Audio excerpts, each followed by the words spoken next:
है, तेहि अवसर भंजन महि भारा, हरि रघुवंश लीन अवतारा। भगवान रघुवंश में अवतार ले लिया है राक्षसों के अंत के लिए मेरे ठाकुर जी सरकार। और उसी समय घटना भी घटित हो चुकी, क्या कि मेरे प्रभु को 14 वर्ष का वनवास हो गया है और भगवान सीता जी की खोज के लिए वन में भटक रहे हैं कि गंगा के पार आ चुके थे, श्री सीता हरण हो चुका था।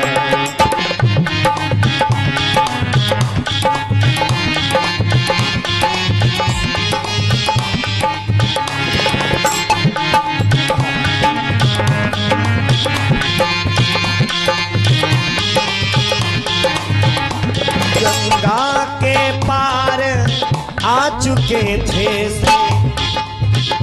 हाँ दशरथ मरण हो चुका था। सुग्रीव मित्रता हुई न थी, पर सीता हरण हो चुका था।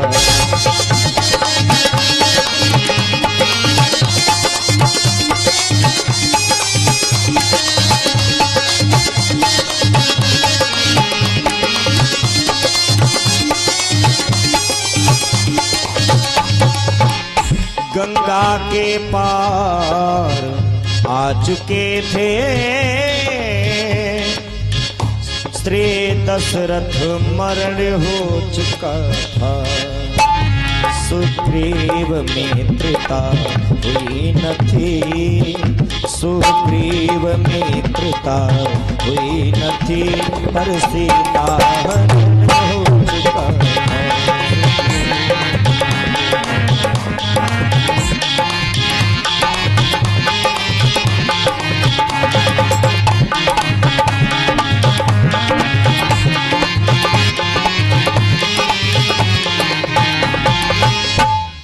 गंगा के पार आ चुके थे, भगवान को 14 वर्षों का वनवास हो गया है और प्रभु गंगा को पार कर चुके हैं। और इधर राम जी के वियोग में श्री दशरथ जी की मृत्यु हो गई है।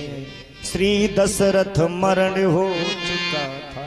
राम राम कही राम कही राम राम कही राम, तनु परिहरि रघुबर बिरह, राव गयो सुरधाम। राम जी के वियोग में दशरथ जी ने अपने प्राणों का त्याग कर दिया है और भी सुग्रीव जी से मित्रता नहीं हुई है, लेकिन रावण मैया सीता को चुरा करके ले जा चुका है। इधर राम जी वन में भटक रहे हैं सीता जी की खोज के लिए।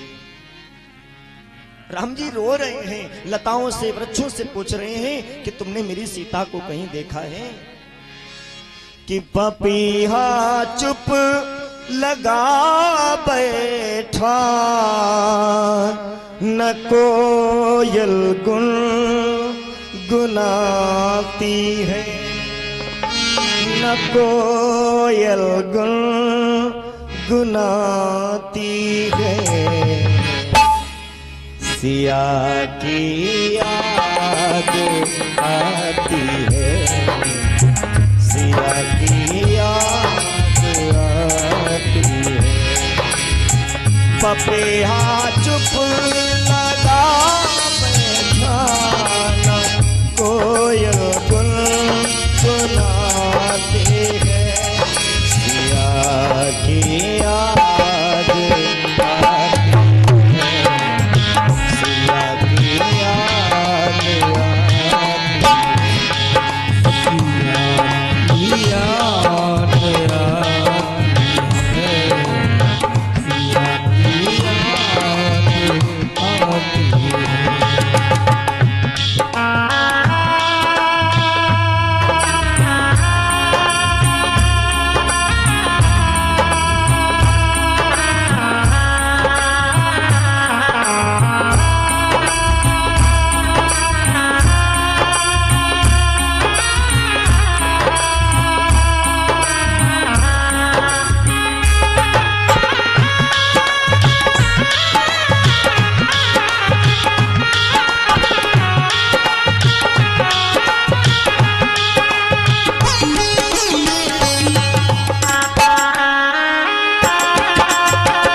लीला कुमारी का, बेचारी का दुलारी का, सिया सुकुमार प्यारे का।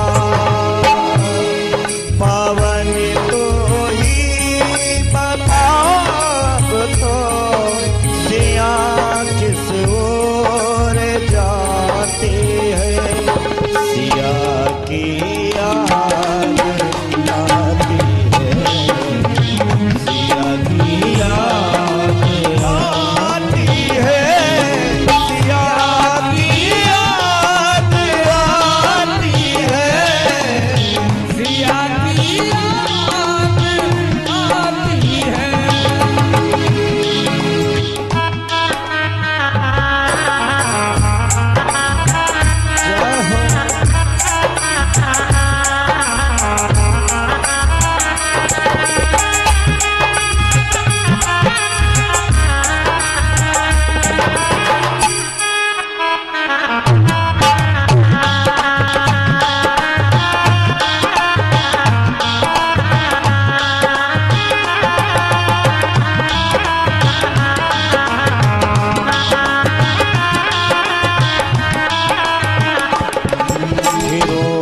खोजत मैं वन वन में, सिया नजर नहीं आती।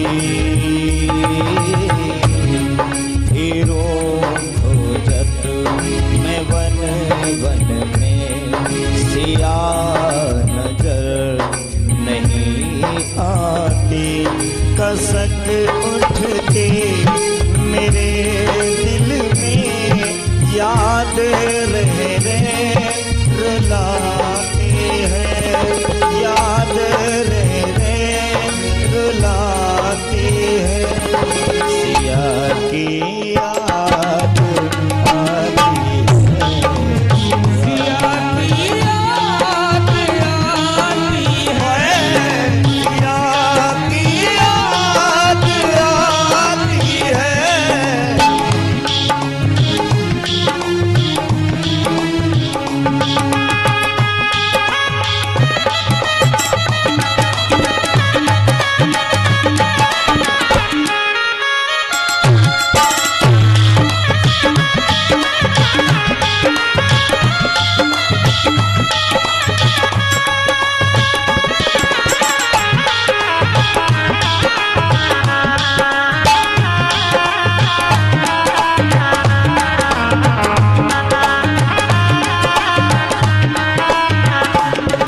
पपीहा चुप लगा बैठा, न कोयल गुनगुनाते हैं, न कोयल गुनगुनाते हैं, सिया की याद आती है, सिया की याद आती है, सिया की याद आती है, सिया की याद आती है, सिया की याद आती है, सिया की याद आती है, सिया की याद आती है, सिया की याद आती है, सिया की याद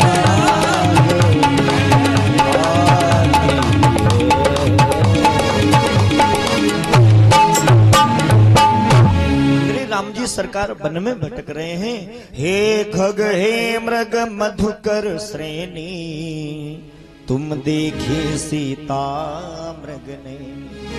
लताओं से वृक्षों से पूछ रहे, तुमने मेरी सीता को देखा है? और उसी समय भगवान कुंभज ऋषि के वहां श्री मैया सती को लेकर के विदा मांग करके जैसे निकल रहे थे, प्रभु को देखा तो हृदय विचारत जात हर के विधि दर्शन हो।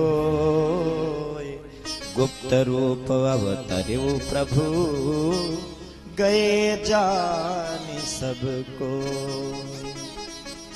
बोले बाबा समझते हैं कि अब भला मैं कैसे अपने प्रभु के दर्शन करूं, जाके कैसे उनको प्रणाम करूं? क्यों?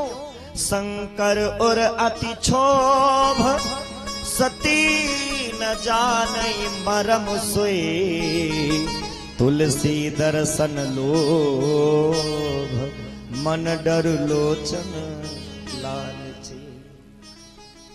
ये आंखें है ना, एक बार अगर किसी से प्रेम कर लेती हैं तो बार बार उसे देखने की कोशिश करती हैं। और भोले बाबा ने तो अपना सर्वस्व भगवान को मान रखा है। बार बार मन में उत्कंठा हो रही, इच्छा हो रही, कैसे दर्शन करूं भगवान का, कैसे करूं। आखिर जब नहीं रहा गया तो मुंह से निकल ही गया, जय सच्चिदानंद जग पावन, जय सच्चिदानंद जग पावन। अस कहीं चले मनोज न सावन, अस कहीं चले।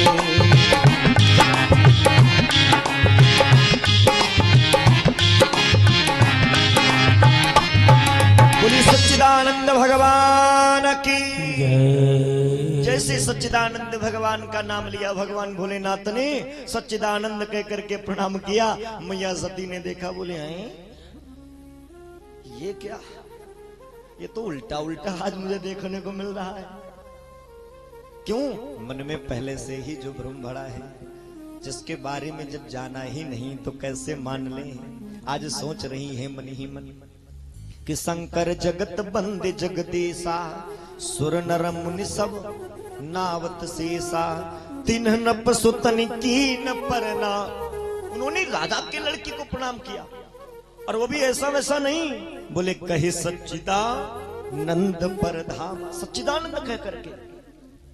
अरे जिनके आगे सुर नर मुनि सब मत्था टेकते हैं, जिनको प्रणाम करते हैं, आज वो राजा के लड़कों को, ये इन लड़कों को प्रणाम किया, वो भी सच्चिदानंद कह करके। मैया तो भ्रम में पड़ गई। अच्छा एक बात ध्यान देना, भ्रम दो प्रकार का होता है। एक भ्रम सर्प को देख करके रस्सी समझ लेना, और दूसरा भ्रम रस्सी को देख करके सर्प समझ लेना। और इसमें जो खतरनाक वाला भ्रम है कौन? सर्प को देखकर रस्सी समझ लेना। अगर ये वाला भ्रम हो गया तो जान चली जाएगी। अगर रस्सी को देख करके सर्प समझ लिया तो कुछ होने वाला नहीं है। मान लो रात में जा रहे हो और मार्ग में रस्सी पड़ी हो, आप सोचो ये सर्प पड़ा है, तो दूर से निकलो चाहे पास से निकलो, कुछ होने वाला, पहले से ही अलर्ट हो गए। अब मान लो कहीं सर्प पड़ा हो और हम ये सोचे अरे बहुत बढ़िया रस्सी पड़ी है, लाओ इसे उठा लें, कल लकड़ी बांधने काम आएगी, तो क्या होगा? बोले प्राण चले जाएंगे। आज सती जी के साथ यही हो रहा है। आज उन्होंने भगवान के प्रति भ्रम कर लिया, मेरे ठाकुर जी के, मेरे राम के प्रति मोह कर लिया है। बोले ये ब्रह्म नहीं है, ये राजा के लड़के हैं।